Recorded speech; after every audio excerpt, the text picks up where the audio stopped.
Boa noite. Começa amanhã em Cancún, no México, a 16ª Conferência da ONU sobre Mudanças Climáticas. Quase 200 países vão estar reunidos para discutir o aquecimento global e tentar chegar a um acordo para reduzir a emissão de gases de efeito estufa. Mas o que é realidade e o que é mito no aquecimento global do planeta? Qual é o impacto da ação do homem, o impacto real na temperatura da Terra? O que esperar do encontro de Cancún? Para responder a essas e outras questões, estamos recebendo no programa desta noite o climatologista Luiz Carlos Molion. Ele é professor de mudanças climáticas da Universidade Federal de Alagoas. E comigo aqui na bancada, os jornalistas Fernando Mitre e Antônio Teles. Só que antes de começar, nós vamos conhecer um pouco mais sobre o nosso convidado e sobre a expectativa para a COP16. Mais de 190 países se reúnem a partir de amanhã em Cancún, no México, para a 16ª Conferência da ONU sobre Mudança Climática. O principal objetivo do encontro é chegar a um acordo sobre a redução das emissões de gases de efeito estufa depois do fracasso da cúpula de Copenhague no ano passado.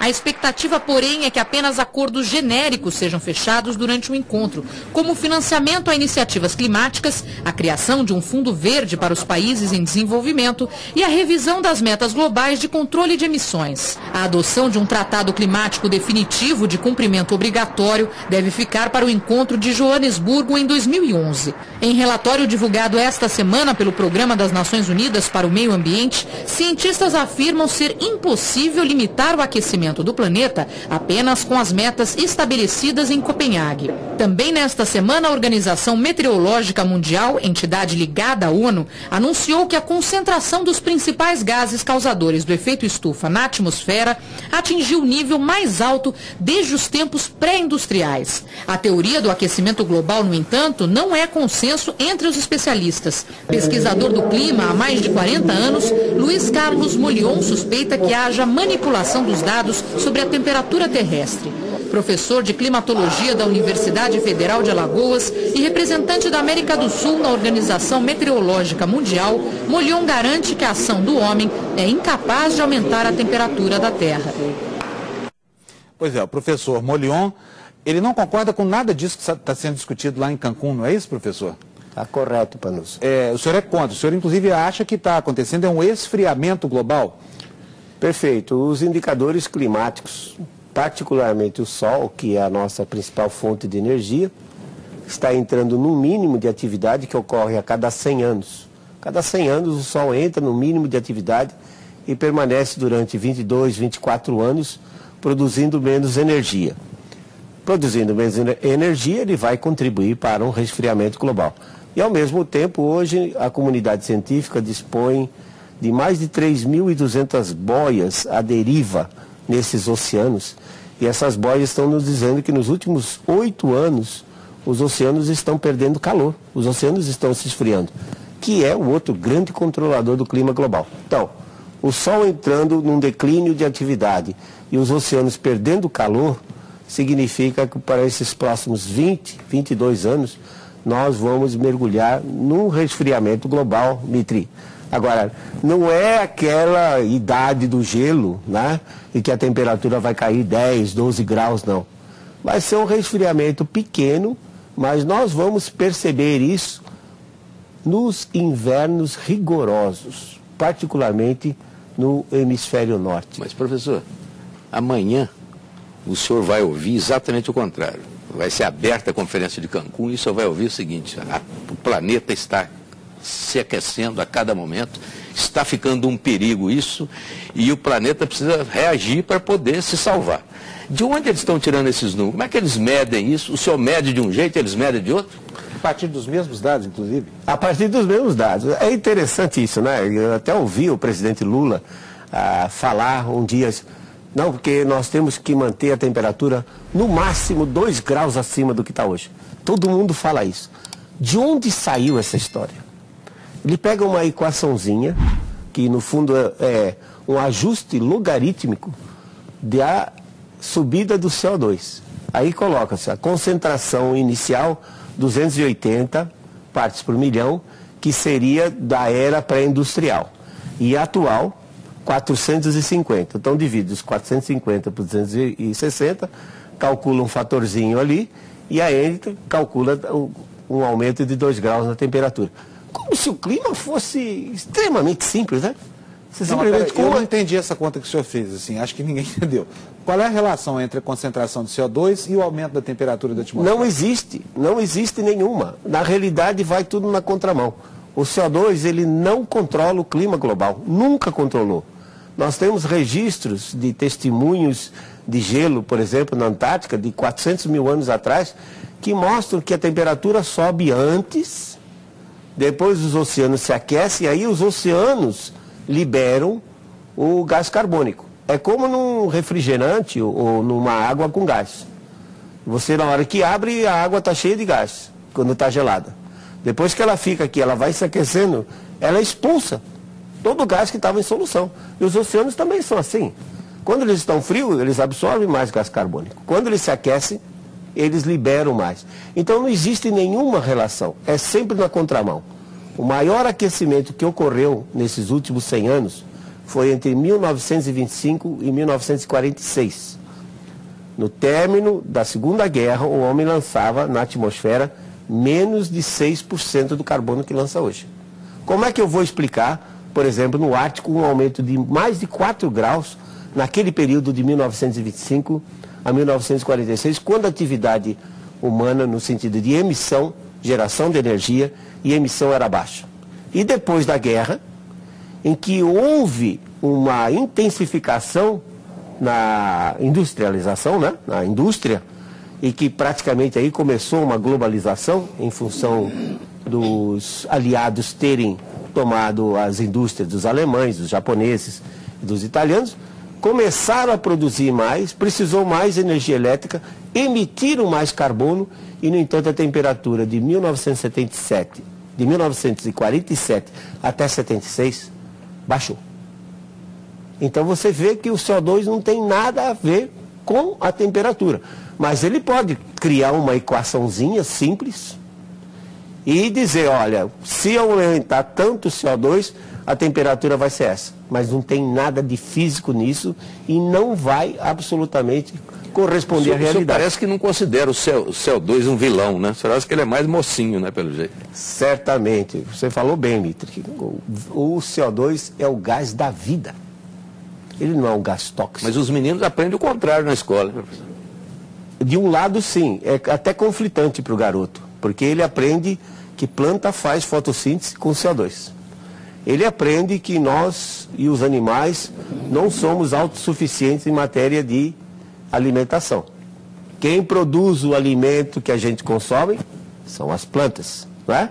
Como é que a planta faz isso? Ela retira esse vilão que é o CO2 do ar, em presença de luz e água, produz amidos, açúcares e fibras dos quais nós nos alimentamos. Quanto mais CO2 tiver na atmosfera, melhor é.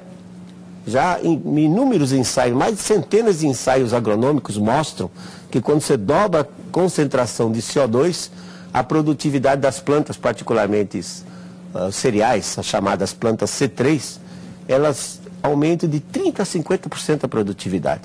E o CO2 não controla a temperatura global. Então, para que reduzir o CO2? Ao contrário, não confundir CO2 com poluição.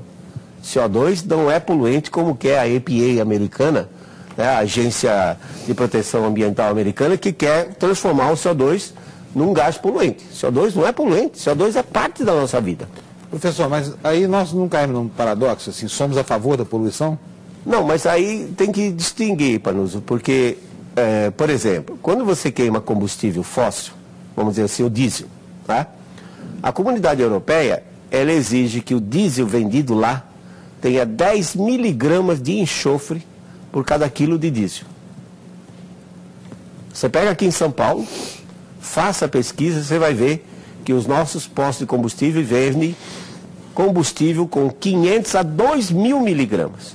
200 vezes mais do que é permitido pela comunidade europeia. Agora, esse enxofre sai queimado na forma de dióxido de enxofre, combina com a umidade atmosférica, forma gotículas de ácido sulfúrico e o cidadão urbano, aqui em São Paulo, aí ele respira, ácido sulfúrico. Então, não vou dizer que os combustíveis fósseis não tenham problemas. Eles têm problemas. Temos tecnologia para isso? Temos. Custa mais caro.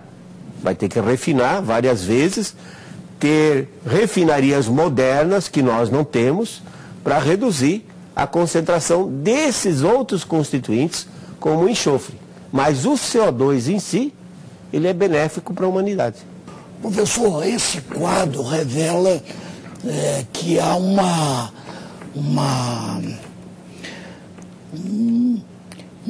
permanente manipulação de informações, de dados sobre isso, e evidentemente existe um propósito.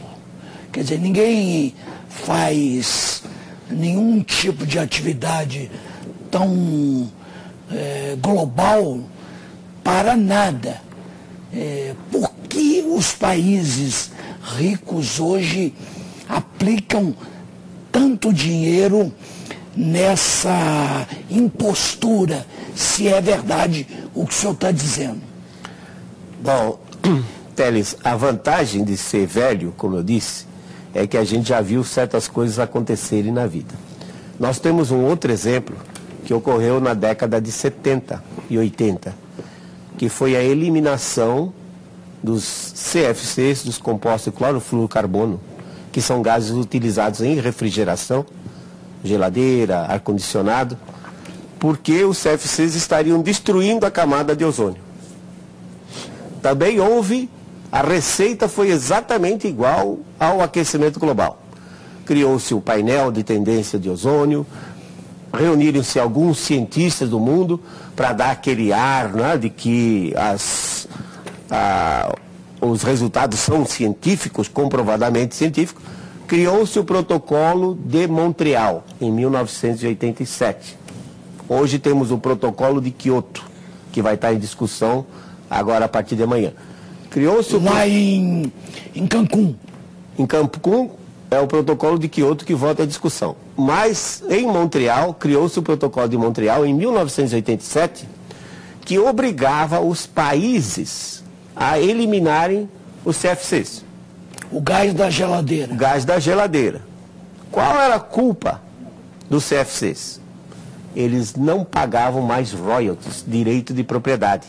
Eram gases de domínio público.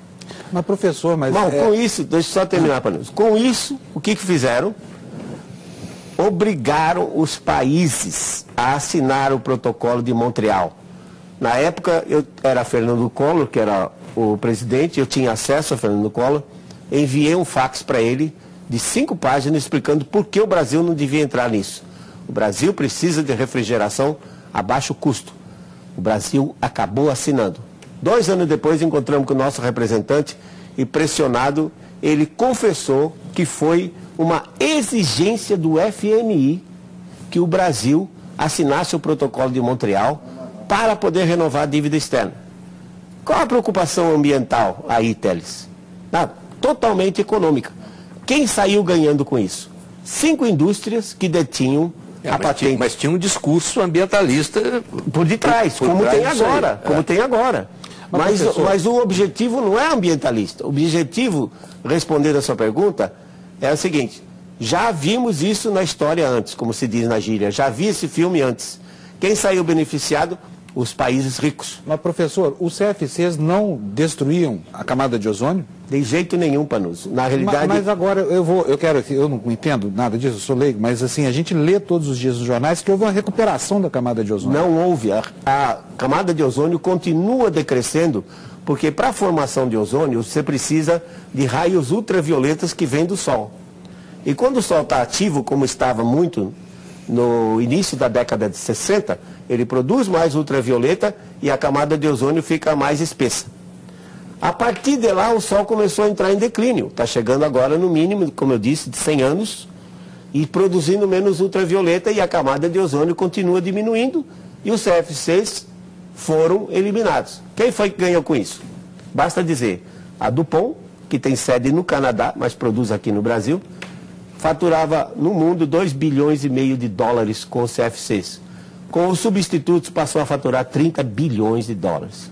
Quer dizer, nós pagávamos $1,70 pelo CFC e estamos pagando $35 pelo substituto. Professor, o senhor acha então que é uma grande conspiração internacional com interesse econômico, tendo por trás um discurso ambientalista? Porque, por exemplo, o Al Gore corre o mundo aplaudido em todo lugar, recebeu o prêmio Nobel. Tudo isso é falso? Ele está a serviço desses países industrializados.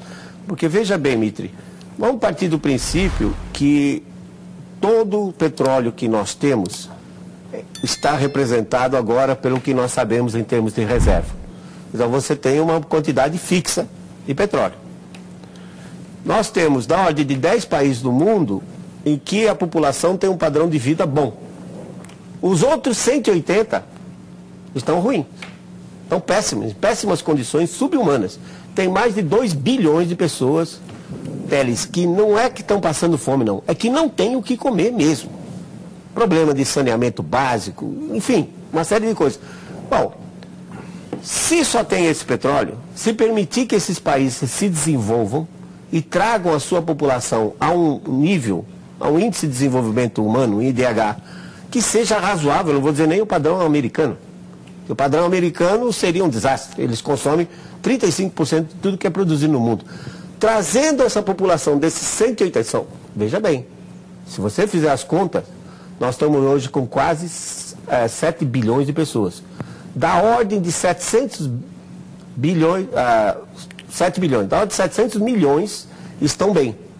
Os outros, quase 6 bilhões, estão mal. Isso quer dizer que não tem petróleo para todo mundo desenvolver. Não tem petróleo para todo mundo. Então, os países industrializados estão preocupados com esse fato de que se os países subdesenvolvidos começarem a se desenvolver, vão competir pelo mesmo bolo, pela mesma... Pois é, mas lá em Cancún, a partir de amanhã, esses países, esses que precisam desenvolver, estarão lá. E estarão repetindo essa mesma teoria dos ricos. O problema é que eles entram naquela jogada seguinte: tá bom, você mora aí numa ilha, então nós vamos te dar tantos milhões de dólares, e eles se sentem satisfeitos com isso.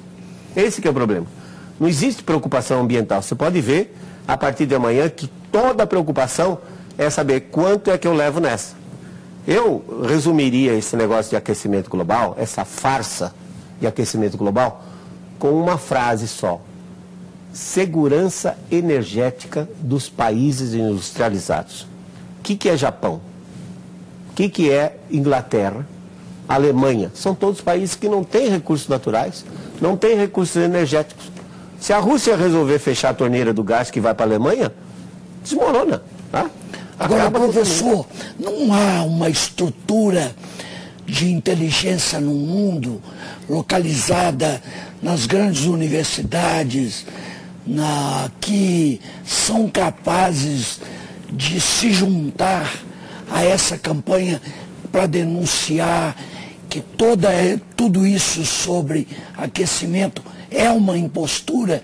Por que isso não acontece? Está acontecendo, Teles, mas é muito lento, porque a propaganda a favor do aquecimento global, ela, na realidade, ela é muito maior. Mas, ela por exemplo, paga para desenvolver a tese de que o aquecimento é nocivo. Você pega, por exemplo, o caso da Inglaterra, né? Margaret Thatcher chegou e disse simplesmente isso: está aqui tantos milhões de libras esterlinas, eu quero que vocês me provem que o CO2 aumenta a temperatura do globo. Pronto. Aí então os cientistas que normalmente não têm dinheiro, têm ali uma oferta de dinheiro para provar algo que é impossível de ser provado. Agora, tem uma reação mesmo em alguns países. Por exemplo, nos Estados Unidos, entre os republicanos, está emergindo uma posição contra essa teoria do aquecimento global. O Obama vai ter sérios problemas. Exatamente, agora, o Obama vai enfrentar esse problema lá no parlamento. Exatamente. Mas já tem um movimento já com mais de 30 mil assinaturas, né, de cientistas renomados, mostrando a farsa desse aquecimento e mostrando que os interesses por detrás são econômicos, não tem nada a ver com o ambiente e muito menos em, por exemplo, eliminar ou pelo menos minimizar a miséria humana, a desigualdade social que existe no mundo. Voltamos com o Canal Livre, que essa noite recebe o climatologista Luiz Carlos Molhon, professor polêmico, o cientista que representa a América do Sul na Conferência do Clima. Professor, que, aliás, eu preciso dizer para quem está ligando a televisão agora que ele é contra essa história de aquecimento global. Ele diz que o mundo está passando por um processo de esfriamento, ou resfriamento global. Professor, no segmento anterior, o senhor nominou a empresa DuPont e outras multinacionais mundiais, né, que teriam ganhado com a erradicação dos CFCs. A quem é que interessa? Eu queria que o senhor desse nome aos bois também. A quem é que interessa a falácia, que é como o senhor classifica essa história do aquecimento global? Aí eu diria que já é mais generalizado. Vamos dizer, eu diria que a eliminação dos CFCs sob a desculpa de que eles destruíam a camada de ozônio foi um ensaio para depois entrar com essa agora que é o aquecimento global. Aí o interesse realmente continua sendo dos países industrializados, como foi dito aqui, provocado pelo Mitre, que se nós temos um bolo só, aliás, tem um detalhe só de passagem, acredita-se que o petróleo seja de origem fóssil, mas os russos têm uma teoria que já vem desde os anos 50, que hidrocarboneto simples, como propano, butano, esse gás que a gente usa em casa para cozinhar, né, o do botijão, devido à alta pressão que eles se encontram no interior da Terra, ou próximo da superfície, da crosta terrestre, eles poderiam ser sintetizados e produzir petróleo continuamente.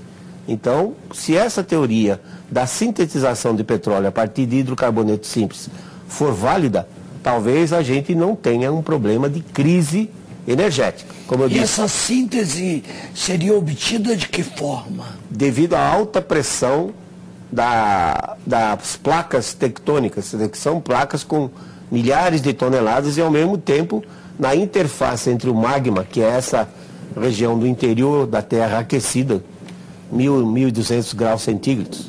A gente vive num planeta e que na realidade é uma casquinha pequenininha em volta de uma bola de fogo, né, que se solidificou ao longo do tempo. Relativamente falando, a litosfera ou a crosta terrestre, relativamente falando, a casca do ovo é mais grossa com relação ao ovo do que a litosfera com relação ao nosso planeta. Então a gente vive numa camadinha muito fininha e embaixo você tem um magma, que é esse que sai como lava na forma dos vulcões, que é rocha derretida. Então a pressão dessas placas em cima do magma, esses gases seriam sintetizados e os russos dizem que tiram petróleo de 10 a 12 quilômetros de profundidade. Esse petróleo, como não é de origem fóssil, eu vou dizer, chamado de sintetizado. Então nós não temos certeza se realmente existe, porque a União Soviética ao longo do tempo sempre ficou fechada. Mas o fato é que os russos são uma potência em matéria de energia, gás natural e tudo mais. É uma hipótese. Então, uma hipótese que pode ser estudada com mais detalhes. Porque ninguém saberia dizer hoje, desafio qualquer pessoa no mundo a dizer que nós já passamos o pico de extração de petróleo. Né? Que hoje tem muito pouco, que já consumimos 60%, como às vezes dizem, do petróleo que está aí. Ninguém sabe. Descobriram agora o pré-sal em Santos. Mas tem também uma outra questão, quer dizer, a era do petróleo pode até ser superada antes de acabar o petróleo. Mas, como se diz, a era da pedra lascada não acabou por falta de pedra. Tudo bem, Mitre, mas esse é o grande problema dos países industrializados. Porque se a quantidade de petróleo que é conhecida hoje for fixa e levar 300, 400 milhões de anos para se renovar, então eu não vou querer que os outros se desenvolvam. Eu vou guardar esse petróleo para mim. Mas, professor, o senhor quando diz que o planeta está passando por uma fase de resfriamento, ao contrário do aquecimento, o aquecimento é colocado como um grande fantasma no nosso horizonte. E o senhor, ao falar em resfriamento, parece que o senhor está trazendo uma boa notícia, mas não é bem isso. O resfriamento também traz os seus problemas para a humanidade e para o planeta. Eu queria que o senhor explicasse isso. Mitre, o resfriamento é muito pior. Então, se nós trazem uma má notícia, não é uma boa notícia. Infelizmente é má notícia. Se São Pedro me desse aí uma chave e dissesse assim, professor Molhon, o senhor pode virar para o aquecimento, para o resfriamento, Eu preferia colocar no aquecimento, porque a história mostra, nesses últimos 10 mil anos, que toda vez que aqueceu, Teles, as civilizações floresceram. Egípcios, babilônios, assírios, depois o Império Romano, foi com um período quente.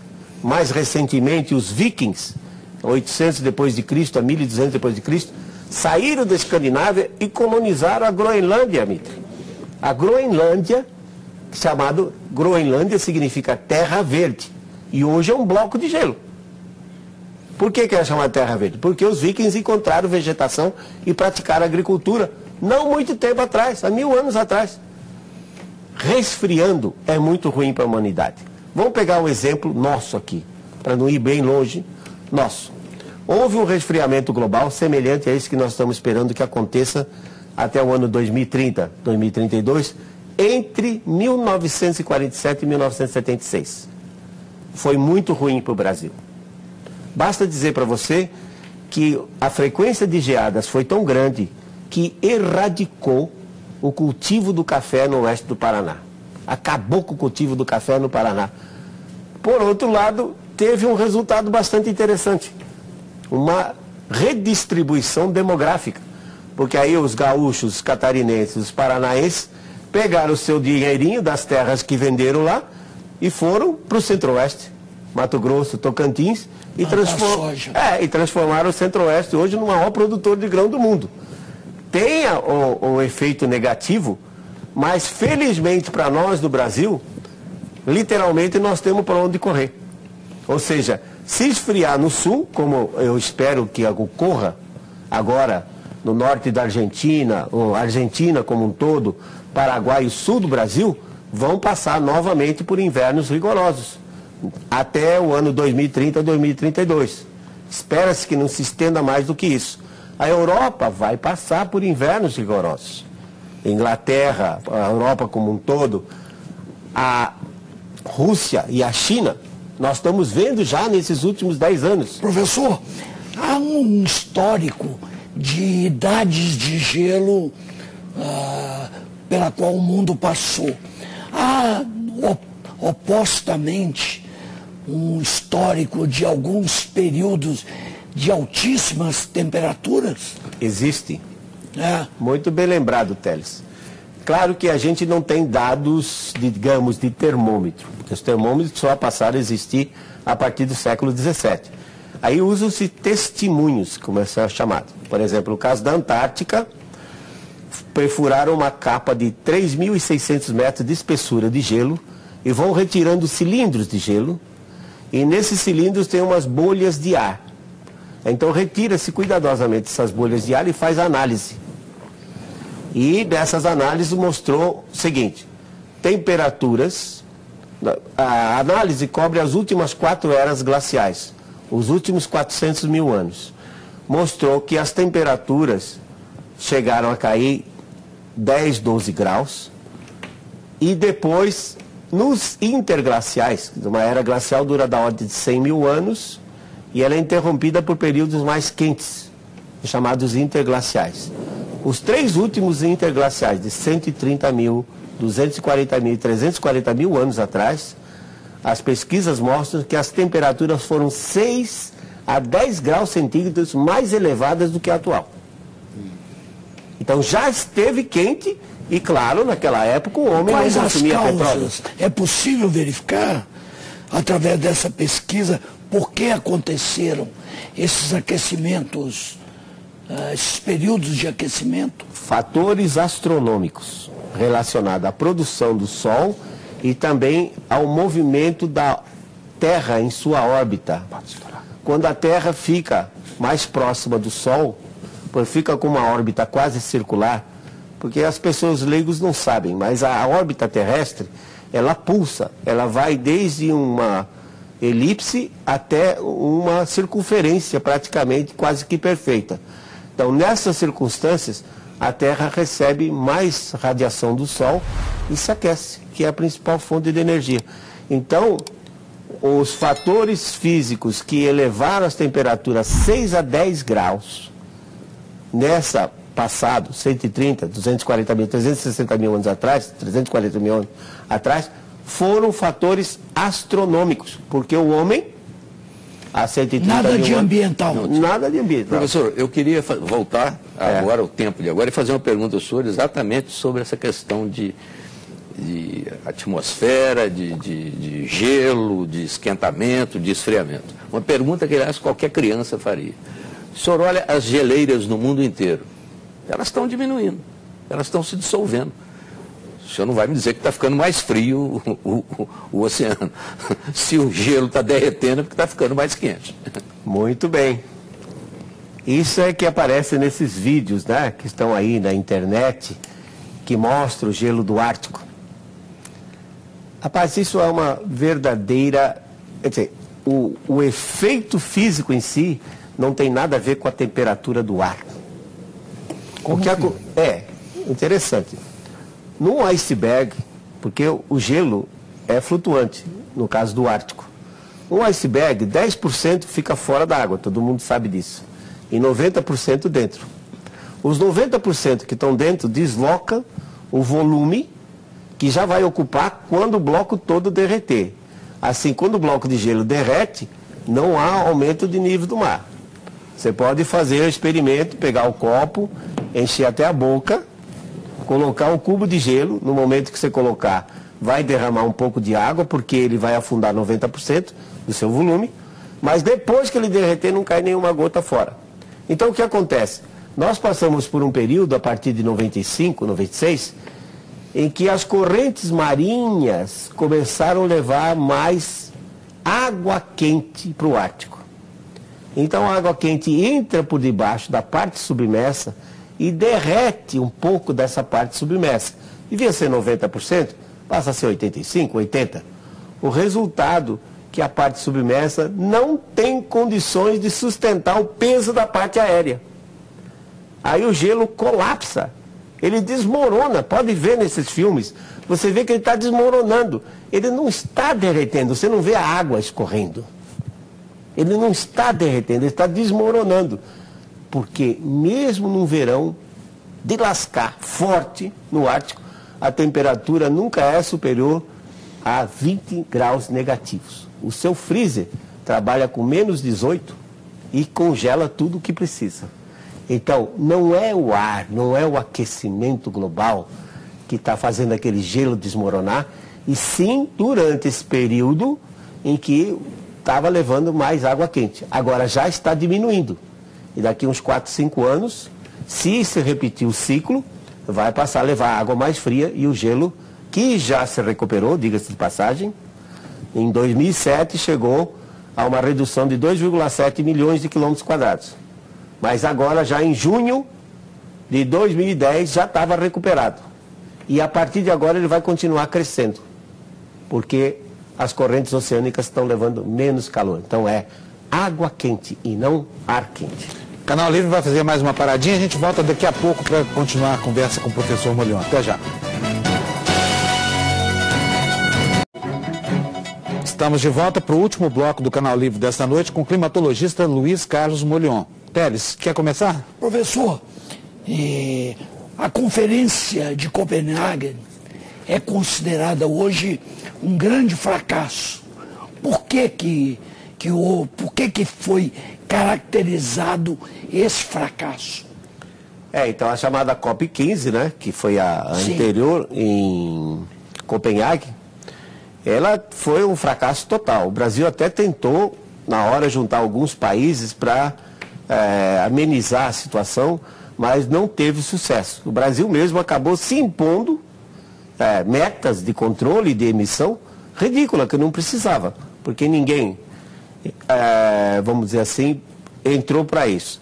Ninguém exigiu que o Brasil se comportasse daquela maneira. Isso. O que eu acho que levou ao fracasso de Copenhague, e vai levar ao fracasso agora de Cancún também, não tenho dúvida, é que, primeiro, os países não gostam de que se imponham coisas.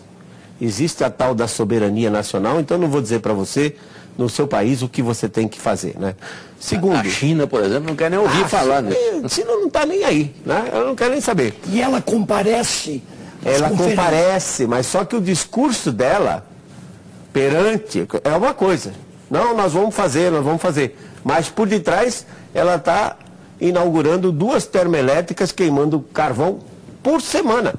Inaugurando 2 termoelétricas. Então ela vai e faz um discurso bonito, em que ela está se alinhando com os outros países, mas por detrás ela continua tratando dos problemas dela, que é esse o grande problema. Todo mundo tem resistência em lidar ou tratar de um problema que não é evidente. Eu vou dizer assim, o mundo vai aumentar em 5 graus a temperatura e o nível do mar vai subir de 6 metros. Quer dizer, não existe evidência disso. Então, mas o Al Gore falou isso. Ele falou, mas falar é fácil. Eu quero dizer, comprovar com dados. Aliás, não tem história. Eu que falava, porque antes do programa a gente estava conversando aqui, o senhor contou uma coisa super curiosa que eu queria que o senhor repetisse aqui para o nosso telespectador, sobre a história da mansão do Al Gore no litoral da Califórnia.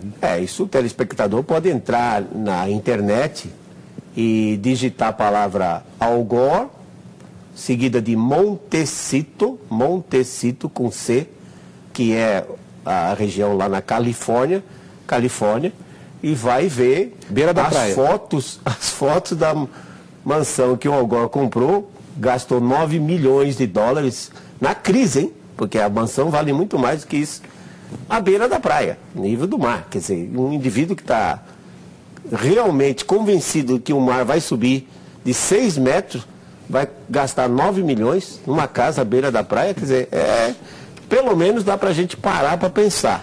Então, voltando a esse aspecto, Mitri, existe uma resistência muito grande de você tratar de assuntos, achar que certos assuntos são prioritários quando você não tem evidência nenhuma.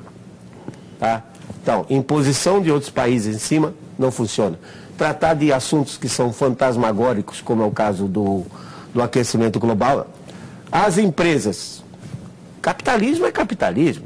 Capitalismo é assistencialismo. Tá? Capitalismo é feito para ganhar dinheiro.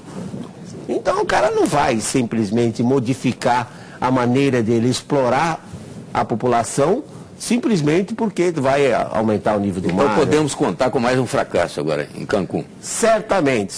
E a China, como você mesmo mencionou, a China ela tem um discurso muito bonito do lado de fora, porém lá dentro ela continua cuidando dos problemas dela. Professor, agora eu queria fazer outra pergunta singela. Pelo que o senhor fala, parece que a ação do homem pouco produz modificações no planeta.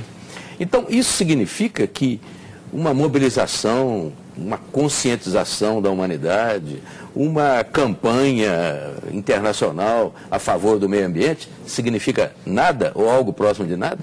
Então, nós temos que separar 2 coisas: mudanças climáticas e conservação ambiental. Nós estamos falando numa variaçãozinha de meio grau para cima, meio grau para baixo. Como disse, isso não é nada. Numa era glacial, a diferença é de 10, 12 graus de temperatura. Nessas pequenas variações, friou meio grau, aumentou meio grau, a humanidade consegue tirar isso de letra. Então, aqueça ligeiramente ou resfrie ligeiramente, o problema ambiental continua. Ele é independente dessas mudanças climáticas. O homem tem uma grande capacidade de destruir seu clima, o seu ambiente, localmente. Mas se você fizer as contas, você vê, o planeta Terra tem 71% de oceanos, sobra 29% de continentes. Desses 29% de continentes, 15% é deserto e terras geladas, sobra 14%. Dos 14%, felizmente, 7% ainda estão cobertos com florestas tropicais e florestas boreais. O homem manipula apenas 7% da superfície terrestre. Localmente, ele é terrível. Ele transforma um planalto do Piratininga, com uma floresta exuberante como era São Paulo, num inferno como é São Paulo, com temperaturas de 4, 6 graus acima do que era antes, por conta do efeito local. Então não pode confundir, Mitri, conservação ambiental, que é extremamente importante, porque se o homem não conservar o ambiente, a espécie desaparece. Não é a primeira vez que desaparece uma espécie. O homem pode ser uma dessas espécies que venha a desaparecer, porque o planeta em si, ele não tem problema nenhum. Quem tem problema somos nós, que criamos os problemas. Se nós desaparecermos, possivelmente, como a Terra tem aí mais uns 5 bilhões de anos de existência, ela vai se recuperar e fica tudo como estava antes. Professor, infelizmente nosso tempo acabou, o senhor tem 1 minuto para suas considerações finais. É importante então que o telespectador saiba que o CO2 não controla o clima global. O CO2 é um gás benéfico, o CO2 é o gás da vida. Aumentando o CO2 na atmosfera, vai aumentar a produtividade das plantas, que é o que nós precisamos com uma população crescente. Os problemas maiores do mundo não estão no aumento de CO2. Os problemas maiores do mundo estão na miséria humana, na desigualdade que existe entre os países. E nós precisamos lutar para isso. Eu gostaria de ver COP16 discutindo esse tipo de problema. Saneamento básico, falta de educação, falta de alimentação e nutrição, e não perdendo tempo. E muitos fundos foram criados para reduzir as emissões. Quem sabe se esse dinheiro não pudesse ser usado para coisas melhores, para melhorar a situação do ser humano nesse nosso planeta. O Canal Livre desta noite fica por aqui. Nós agradecemos a presença do professor Luiz Carlos Molhon no programa. A todos também, nosso muito obrigado pela audiência. Uma ótima semana e a gente se vê no domingo que vem. Até lá, boa noite.